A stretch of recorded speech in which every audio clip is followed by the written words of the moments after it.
pourquoi il a menacé la tempête. Si la tempête, parce qu'on sait que c'est l'Oba, par la manifestation de sa volonté, qui a créé toutes choses selon la loi établie, donc selon ce qui est bon. Et donc, la tempête aussi, c'est une création. Vous voyez, le vent, la tempête, le tourbillon, les tornades, c'est une création. Il y a les entités en charge des tempêtes, il y a des entités en charge des saisons qui sont derrière. Est-ce à dire que quand le Christ, donc Dieu qui savait, va menacer la tempête, va menacer les vents et l'eau, il est en train de menacer les entités qui sont derrière, c'est-à-dire les entités du grand ordre des choses? Point d'interrogation. Pour cela, on va aller à l'origine, au commencement.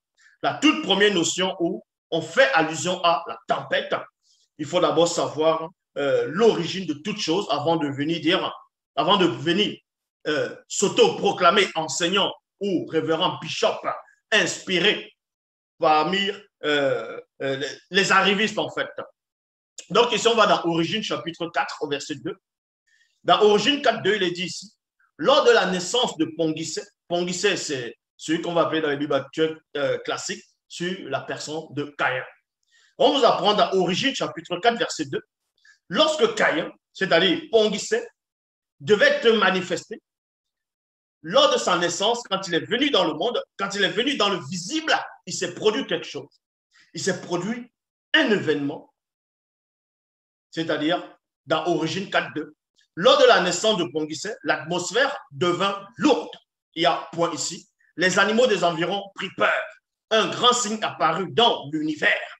Et voici, c'était l'illustre suprématie renommée, dont un grand et terrifiant dragon qui apparaît dans l'univers, connu sous le nom de l'illustre suprématie renommée. Et on sait que c'était Satan, le maudit Mabobé, le mauvais esprit qui était derrière. Et ensuite, on vous dit, il y eut une très grande tempête, virgule, et l'océan fit beaucoup de tumulte, donc beaucoup de tumulte, beaucoup de bruit. Donc ici, comme j'ai dit, la toute première fois où on fait allusion à la tempête, c'était lors de la naissance de Pongisset. Donc cette tempête-là symbolisait quoi? Vous devez savoir qu'il existe différentes formes et sortes de tempêtes. Quand une tempête vient, il faut d'abord savoir lire c'est quoi derrière la tempête, c'est quoi la tempête, d'abord le mot tempête, avant de savoir si Dieu qui savait, donc le vrai Christ, a apaisé la tempête ou pas. Il faut d'abord savoir qu'est-ce qui veut dire tempête dans la langue originelle. Tempête veut dire mundi. Mundi, oui, parce qu'il y a mundi qui est esprit, il y a le mundi qui est aussi l'âme, il y a aussi mundi qui est la tempête. Et en même temps, le mundi de tempête ne signifie pas forcément l'âme ou directement esprit, mais ça signifie la laine. Vous voyez, quand vous parlez, vous avez une haleine, si c'est une bonne ou une mauvaise haleine, donc c'est ça le mot tempête dans la langue douala, qui veut dire mundi, donc la laine. Et maintenant, pourquoi on nomme la tempête? Pourquoi on appelle la laine, c'est-à-dire mundi? Pourquoi la tempête doit se nommer ainsi?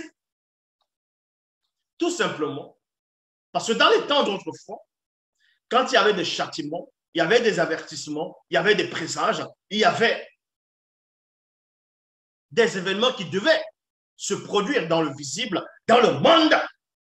Deux fois, les entités en charge des tempêtes, les entités en charge des saisons manifestaient la tempête. Et derrière la tempête, vu qu'elles étaient derrière la tempête, on ressentait les formidables présences. Et quand elles s'exprimaient, et ces patriarches d'autrefois, c'est en cela où on va nommer, c'est-à-dire la tempête va porter le nom de Mundi, donc la laine. Parce que derrière la tempête, il y a un esprit. Derrière la tempête, il y a une loi. Derrière la tempête, il y a une conscience. Ne vous arrêtez pas seulement sur la tempête. C'est pour ça qu'on vous dit que Dieu qui savait va apaiser la tempête. Il va apaiser. Apaiser, ça veut dire quoi? C'est-à-dire que quand quelqu'un est en colère, quand quelqu'un est irrité, quand quelqu'un est violent, on l'apaise. C'est pour ça que le mot apaise apparaît. Parce que Dieu qui savait, il sait de quoi il est question. On va donc vous donner les véritables raisons du pourquoi et du comment Dieu qui savait va apaiser la tempête. Donc, je repars dans Origine, chapitre 4, au verset 2. Il est dit, lors de la naissance de Pongisset, l'atmosphère devint lourde, il y a point, les animaux des environs prirent peur. Un grand signe apparut dans l'univers. Et voici, c'était l'illustre suprématie renommée. Il y a point. Il y eut une très grande tempête, virgule, et l'océan fit beaucoup de tumulte. La tempête ici apparaît parce qu'il y avait une prophétie qui avait été annoncée par Moutatedi à Muto. Et Moto, quand Moto était là lors de la chute de Moto et Muto, Moutatedi, celui qui guide et qui intronise les initiés, avait donné une prophétie. Donc, il fallait que cette prophétie-là puisse se réaliser. C'est pour ça que derrière la prophétie, il y avait des signes, il y avait des présages, il y a des phénomènes. Et on va dans Job, chapitre 37, au verset 9 à 10. Il est dit ici, la tempête sort de sa retraite. Il y a virgule. La tempête sort de sa retraite et les vents violents amènent la froidure. La froidure. Maintenant, il y a des rigolos qui vont dire, oh, on ne dit pas la froidure, on dit la froideur seulement. Si on dit la froidure. Donc, par son souffle, vous voyez, le souffle, ça maintenant, va représenter aussi le mundi, donc la laine. Donc, par son souffle, l'entité du froid produit la glace et la surface des eaux durcit, c'est-à-dire se durcit. Dans Job, c'est-à-dire Temoussia, chapitre 38, au verset 1 à 2, Moutatedi, donc, l'entité qui guide et qui intronise les initiés, Moutatedi répondit à Temoussia du milieu de la tempête et dit 2 points. On s'arrête d'abord dans les 2 points et on écarte encore ces 2 points et on entre dans les mystères de ce que Moutatedi a voulu révéler ici à Temoussia. Donc, dans Job chapitre 38, à partir du verset 9, comme j'ai dit, on vous apprend, plutôt à partir du verset 1, dans Job 38, verset 1, on vous apprend que Moutatedi répondit à Temoussia du milieu de la tempête. Donc, il y a la tempête, une grande tempête violente, et on nous apprend que Moutatedi était dans cette tempête-là. C'est-à-dire du milieu de la tempête, il va s'adresser à Temoussia. Donc, quand Temoussia va s'adresser, avant de voir Moutatedi, avant de l'apercevoir, il va sentir une formidable présence. Il va sentir la laine, le souffle. Sans cela où la tempête, on l'appelait Mundi. Donc, avant de parler de la tempête, il faut d'abord savoir l'origine de la tempête. C'est quoi véritablement la tempête? Qui est celui qui pense obscurcir les manifestations des desseins de Tété par des discours dépourvus de savoir? Point d'interrogation. Qui est celui qui pense obscurcir les manifestations des desseins de Tété par des discours dépourvus de sens, par des enseignements dépourvus de sens, par des raisonnements dépourvus de sens? Dans Job, chapitre 40, au verset 6 à 7. Je répète, dans Job 40, verset 6 à 7, il est dit, Moutatedi répondit à Temoussia du milieu de la tempête et dit, vous voyez, toujours la tempête. Donc, premièrement, la première phase de la tempête va consister à se manifester par rapport à une prophétie qui avait été annoncée par rapport à Muto et à Moto. Donc, concernant ce qui devait se passer au moment où ils ont chuté. Et la deuxième forme de tempête ici, c'est par rapport aux entités qui vont se placer derrière les tempêtes, qui peuvent envoyer des tempêtes, qui vont se déplacer par des tempêtes. Et ce déplacement-là, il y a un bruit. Et ce bruit-là, c'est un langage. Il y a un enseignement derrière. Il y a une logique derrière. C'est pour cela qu'on vous dit ici, Saint terrain, comme un vaillant homme, je t'interrogerai et tu m'instruiras si tu peux. Dans le livre des prophètes, chapitre 10, au verset 3, il est dit, Moudima Madiba Ibaïdi, c'est-à-dire l'entité des eaux primitives, apparut, virgule, et eut une très grande tempête, virgule, et l'océan fit beaucoup de tumulte. Vous voyez, on vous apprend que quand même l'entité des eaux primitives, Mundima Madiba Ibaïdi, apparaît, il y a une très grande tempête. Parce que son apparition, est-ce que vous comprenez donc, quand cet esprit, quand cette entité formidable apparaît, sa formidable présence va manifester ce qu'on va appeler l'onde de choc. Et c'est cette onde de choc-là qui va manifester, soulever la tempête.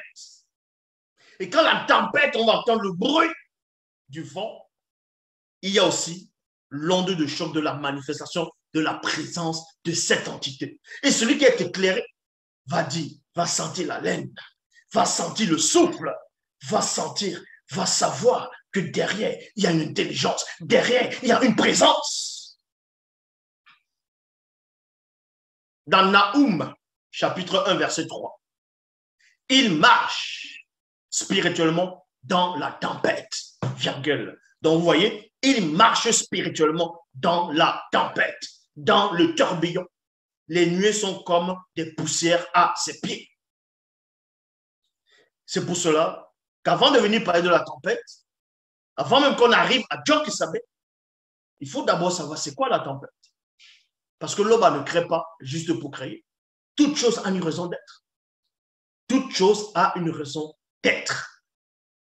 Dans Somme, chapitre 11, au verset 6, il est dit, Mundima Beko qui se dit, dans l'entité en charge, l'entité des châtiments en charge du domaine de la nature, Mundima Beko qui se dit, fera pleuvoir sur les blancs et les sangs mêlés des calamités. Les tremblements de terre, virgule, la peste et le souffle des tempêtes. Et le souffle des tempêtes, donc la laine des tempêtes, voici le lot et le partage. Donc, on vous montre à peu près à quoi symbolise la tempête dans le visible. La tempête va symboliser pour exercer des jugements parmi les nations. C'est-à-dire la tempête va arriver, ça va soulever, ça va casser des maisons, ainsi de suite. Et les tempêtes aussi par rapport à une prophétie. Donc, quand la tempête va arriver, elle va être violente, ça va soulever, il y aura du vent, il y aura des catastrophes, ainsi de suite. Derrière, il y aura un message derrière cette tempête-là. Il faut être, comme je dis, éclairé pour pénétrer dans cette révélation. Et dans Somme, dans Somme 93, non, dans Somme, chapitre 50, au verset 4. Dans Somme 50, au verset 4, il est dit, il vient, virgule, Moutatedi. Il ne reste pas en silence. Devant lui, c'est un feu dévorant. Autour de lui, une violente tempête. Vous voyez, une violente tempête. Sans cela, ou même dans l'Afrique ancestrale, on va prendre principalement au Cameroun, il y a des moments où, quand il y a des saisons de pluie, ainsi de suite, ou bien quand il y a une tempête violente arrive, on va dire certains non-initiés, qui sont un peu plus éclairés que la plupart des non-initiés, certains pourront dire que non, cette tempête-là, il y a quelque chose derrière. Cette tempête-là n'est pas naturelle. Vous voyez? Sans cela, on dit ici dans Somme, chapitre 50, au verset 4, il vient, Moutatedi, il ne reste pas en silence. Devant lui, c'est un feu dévorant. Autour de lui, une violente tempête. Somme 83, verset 11. Poursuis-les. Qui doit les poursuivre? C'est Mundima Beko qui s'est dit.